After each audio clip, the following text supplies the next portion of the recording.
Baik, assalamualaikum warahmatullahi wabarakatuh. Jumpa lagi di Setiawan Official. Selamat pagi, selamat malam, selamat siang, dan selamat beraktivitas bagi teman-teman yang saat ini masih beraktivitas.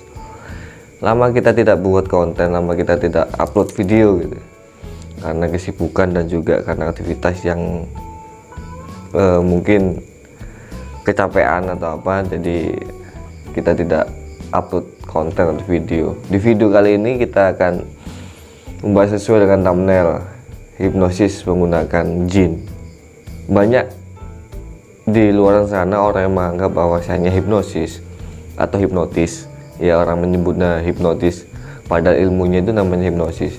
Hipnosis itu menggunakan bantuan jin, hipnosis itu menggunakan bantuan penguasa kegelapan, hipnosis itu menggunakan kodam, hipnosis menggunakan ilmu-ilmu spiritual atau supranatural. Sebenarnya tidak seperti itu, teman-teman, tidak seperti itu. Makanya di video kali ini saya akan memberikan, menurut saya pribadi dan dari hasil yang saya pelajari langsung, seperti apa sih komentar-komentar masyarakat atau orang di luar sana tentang hipnosis. Ada beberapa yang perlu saya sampaikan kepada Anda semuanya, bahwa hipnosis sebenarnya tidak seperti itu, ya.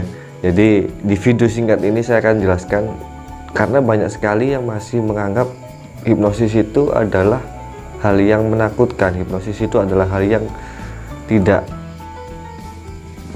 baik untuk kehidupan gitu. Padahal hipnosis itu adalah ilmu yang sangat luar biasa bagi kehidupan kita, khususnya kehidupan pribadi.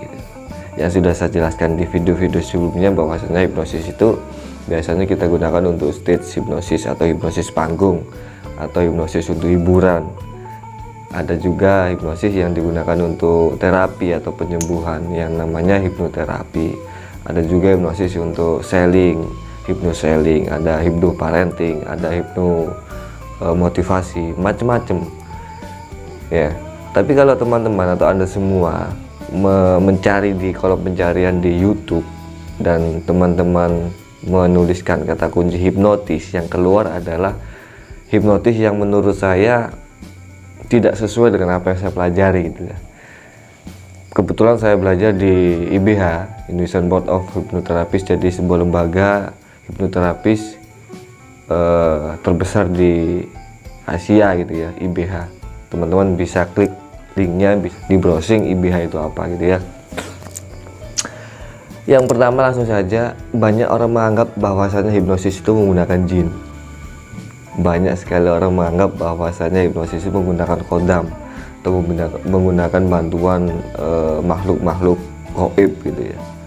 Karena yang dilihat di media sosial, entah itu di berita, entah itu kata orang, kok bisa ya orang tidur langsung tidur, orang disuruh apa-apa langsung melakukan. Ya memang itu semua ada ilmunya, dan itu bukan dari bantuan jin, itu adalah murni ilmu tentang pikiran, ilmu tentang psikologis, ilmu tentang bagaimana kita mempengaruhi orang lain. Sama sekali tidak ada hubungannya dengan jin. Jadi kalau ada orang yang bilang di luar sana hipnosis itu menggunakan jin, menggunakan kodam, menggunakan makhluk-makhluk seperti itu tidak benar. Ya, tidak benar. Memang ada di video-video di YouTube itu ada hipnosis yang hipnosis marpesem, ada yang hipnosis macam-macam. Tapi kalau menurut saya pribadi, berdasarkan ilmu yang saya miliki atau ilmu yang saya dapat, hipnosis sebenarnya bukan seperti itu. Yang pertama, jadi kesimpulannya hipnosis tidak menggunakan bantuan jin. Hipnosis tidak menggunakan bantuan makhluk astral. Hipnosis tidak menggunakan bantuan dari makhluk-makhluk seperti itu. Itu murni dengan menggunakan pikiran, murni ilmu yang mempelajari tentang pikiran manusia, lebih khususnya pikiran bawah sadar. Itu yang pertama.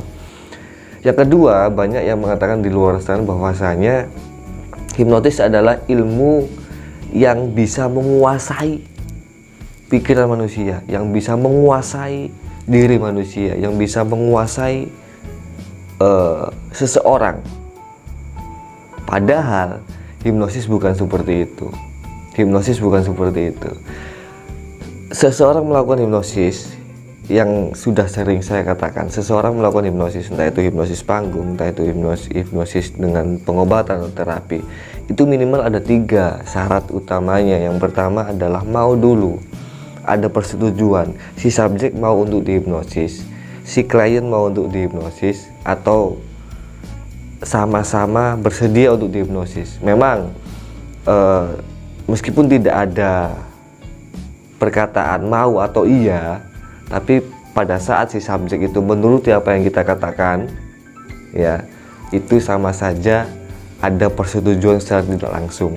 Jadi kalau misalkan pada saat kita memberikan sugesti kepada subjek, pada saat kita memberikan arahan kepada subjek dan subjek menolak, proses hipnosis gagal, proses hipnosis tidak bisa dilakukan. Artinya hipnosis bukan ilmu yang mempelajari tentang menguasai pikiran manusia, menguasai diri manusia, sehingga disuruh apapun nurut. Kalau misalkan pada saat kondisi hipnosis itu si subjek mempunyai keadaan, mempunyai riwayat, mempunyai suatu hal yang memang privasi, sangat privasi, dan itu tidak bisa diumbar, tidak bisa dikatakan, tidak bisa diungkapkan, ya tidak bisa.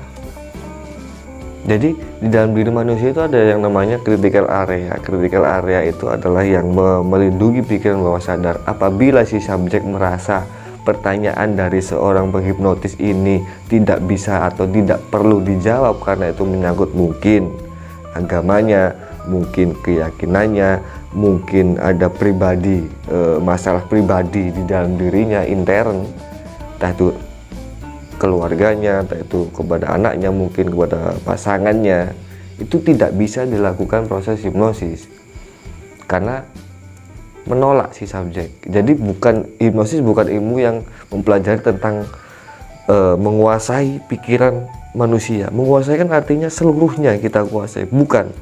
Apabila si subjek atau si klien menolak, kita sebagai penghipnotis tidak bisa menghipnotis. Bukan berarti ada orang yang tidak bisa dihipnotis, bukan berarti seperti itu. Ada tingkatannya, ada 3. Menurut yang saya ketahui, ada yang mudah untuk dihipnosis, ada yang medium atau ringan, atau medium ya, tidak sulit juga tidak mudah, ada yang sangat sulit untuk dihipnosis. Bukan berarti tidak bisa dihipnosis, tergantung dirinya masing-masing. Kalau Anda melihat di panggung ada stres hipnosis, ada hipnosis hiburan, ditarik tangannya langsung tidur, seperti langsung tidur, itu ada teknik-teknik yang dipelajari secara khusus di kelas hipnosis. Jadi bagaimana caranya langsung membypass ke pikiran bawah sadar, bagaimana caranya langsung kita menerobos yang namanya critical factor atau critical area yang ada di antara pikiran sadar dan pikiran bawah sadar. Itu yang kedua. Yang ketiga, banyak yang ngomong di luar sana bahwasanya pada saat proses hipnosis, pada saat proses hipnosis itu si subjek atau si klien tidur. Sebetulnya tidak tidur, seakan-akan memang seperti tidur. Si klien atau si subjek menutup mata, terus kondisinya rileks sekali, sangat rileks, sangat nyaman, sangat damai, seakan-akan itu tidur, padahal tidak tidur. Pada saat proses hipnosis itu adalah si klien atau si subjek kita giring, kita bawa masuk. Memang kita sengaja kita giring menuju ke pikiran bawah sadarnya, menuju ke suasana pikiran yang sangat santai, sangat damai. Namanya di gelombang otak alfa atau theta. Gelombang otak alfa atau theta ini sangat nyaman sekali, sangat pelan sekali. Beda dengan seperti ini pada saat kita ngomong, pada saat kita menganalisa, pada saat kita berpikir, itu menggunakan otak beta, gelombang beta. Tapi pada saat sudah masuk menembus critical area dan sudah masuk ke gelombang alpha theta, ya, itu si klien, si subjek pasti merasakan nyaman, pasti merasakan damai dan sangat rileks. Karena di situ posisi pikiran bawah sadarnya sudah buka. Jadi apapun yang kita ucapkan, apapun yang kita katakan, si subjek akan melakukan. Tapi tetap pada saat kita bertanya sesuatu yang sangat rahasia di dalam diri subjek itu tidak akan bisa. Kalau dia menolak, dia tidak akan menjawab apa yang kita suruh atau apa yang kita sugestikan. Pada saat dia menolak, kita tidak bisa memaksa dia untuk menjawab atau melakukan sesuatu hal yang kita suruh atau yang kita sugestikan. Jadi hipnosis tidak tidur, dia sadar tapi dalam keadaan yang sangat rileks sekali, seperti tidur. Yang keempat, di luar sana banyak yang mengatakan bahwasanya kalau kita sudah masuk di kondisi hipnosis, kita tidak bisa kembali ke kondisi normal. Itu juga salah ya. Pada saat kita di kondisi hipnosis, kita bisa kembali ke kondisi normal, kita bisa kembali ke kondisi beta atau pikiran sadar kita. Ada beberapa cara. Yang pertama memang dikembalikan oleh si penghipnotisnya, dikembalikan ke pikiran sadarnya. Atau mungkin kalau misalkan tidak dikembalikan oleh si penghipnotisnya, dia akan lama-lama akan kembali secara sendirinya, kembali dengan sendirinya ke kondisi pikiran otak, gelombang otak beta atau pikiran sadar. Jadi yang pertama, hipnosis tidak ada hubungannya sama sekali dengan jin, dengan makhluk gaib, dengan kodam dan lain sebagainya. Yang kedua, hipnosis bukan ilmu untuk menguasai pikiran manusia, karena subjek benar-benar masih sadar ya, masih sadar. Ada hubungannya dengan yang ketiga. Pada saat proses hipnosis, kondisinya si subjek tidak tidur tapi berada di kondisi trance, kondisi pikiran bawah sadar yang sangat nyaman, sangat santai, sangat rileks. Dan yang keempat, pada saat proses hipnosis, si subjek bisa kembali ke kondisi normal, bisa kembali ke kondisi normal. Seperti itu teman-teman. Jadi apa sebenarnya hipnosis? Hipnosis adalah murni ilmu komunikasi. Hipnosis adalah sebenarnya ilmu komunikasi. Bagaimana caranya kita berkomunikasi kepada yang ditujukan kepada pikiran bawah sadar manusia. Jadi hipnosis adalah ilmu komunikasi yang ditujukan kepada pikiran bawah sadar manusia. Di situ ada banyak tekniknya, di situ ada banyak caranya, dan itu sangat masuk akal dan bisa diterima dengan akal sehat. Bukan magic, bukan gaib, bukan seperti itu. Jadi hipnosis murni real ilmu komunikasi yang ditujukan kepada pikiran bawah sadar manusia. Manfaatnya banyak, seperti video-video yang sudah saya upload sebelumnya. Kenapa kok manfaatnya banyak? Karena di pikiran bawah sadar manusia terdapat kebiasaan, terdapat habit ya, kebiasaan, ada keyakinan, ada imajinasi. Semua database dari mulai dia lahir sampai hari ini tersimpan rapi di pikiran bawah sadar. Bayangkan kalau kita bisa berkomunikasi dan mengobok-obok pikiran bawah sadar kita. Di situ ada yang kurang baik, kita ganti. Ada yang belum baik, kita kasih, kita program. Makanya ada yang namanya memprogram pikiran bawah sadar. Itu teman-teman. Jadi semoga sedikit video ini bisa bermanfaat, dan jangan takut untuk dihipnosis atau melakukan terapi dengan teknik hipnosis.